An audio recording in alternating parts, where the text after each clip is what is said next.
Hi everyone, Professor Sassafras here, and today we're going to talk about Rogue One. I know that I said that we'd talk about the ninth movie. We're still doing that. I just wanted to talk about this movie first. Now, I went into this movie thinking it was going to suck. But I was really pleasantly surprised that that's not what they did at all. This movie was refreshing. It lived up to the big boasts that Disney made. Disney was milking the name of Star Wars, promising something good. This is the first Star Wars movie that's actually lived up to that.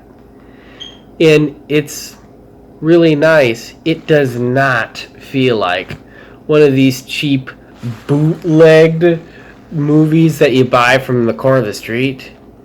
It doesn't feel like that, and that's actually kind of refreshing, and I like that. And one of the things they did a good job with is the story. Like Darth Vader, great character. He was in the original trilogy. This movie takes place before the original trilogy, and because of this, you can't have Vader as the main villain in this movie, because if he is, everyone is just going to expect it to follow the same continuity as the previous films.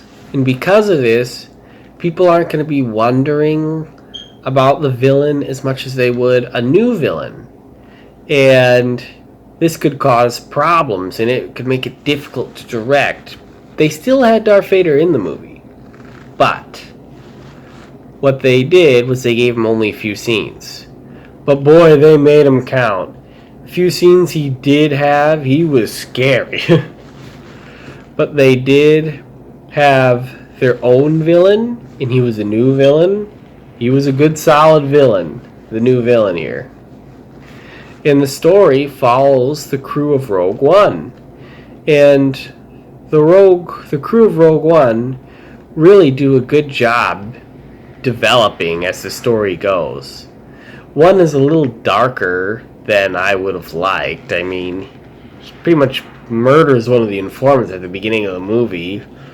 But aside from that, they did a pretty good job.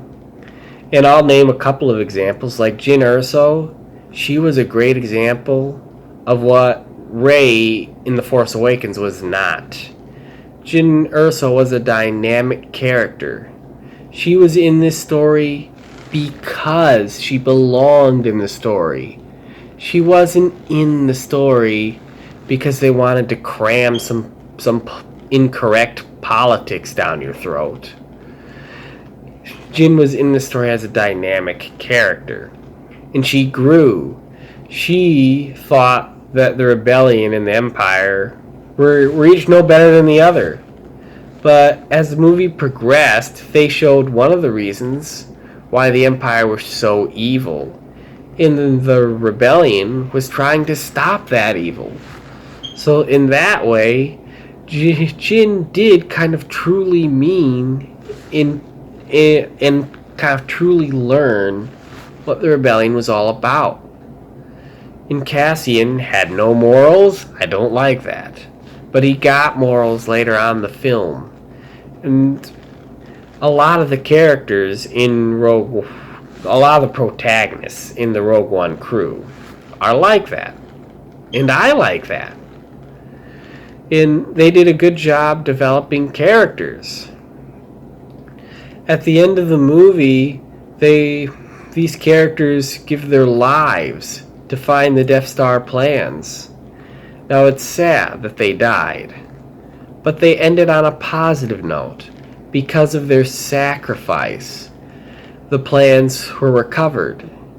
And as much as I don't like it when the protagonist dies, they left the story open for the next movies to continue. This is a real good gateway movie for anyone who's never seen Star Wars and kind of want to get a good feel of what it's about. This movie did a really good job of showing us other places in the galaxy, making it seem bigger, telling their own story, but still continuing the story that's already there. Rogue One did an awesome job of that, and I am happy that I'm able to give this movie such a positive review. I actually bought a copy of this movie, and recently I watched it and then the original trilogy, and it adds some nice depth to it. And so that's my review of the Rogue One movie. And hey, let me know what you think. If you like it, give me a like. And this is Professor Sassafras signing out. Ba ba ba ba ba ba ba ba ba ba ba ba ba ba ba ba da da da da da da da da da da da da da da da da do do do do do do do do do do do do do do do boo hoo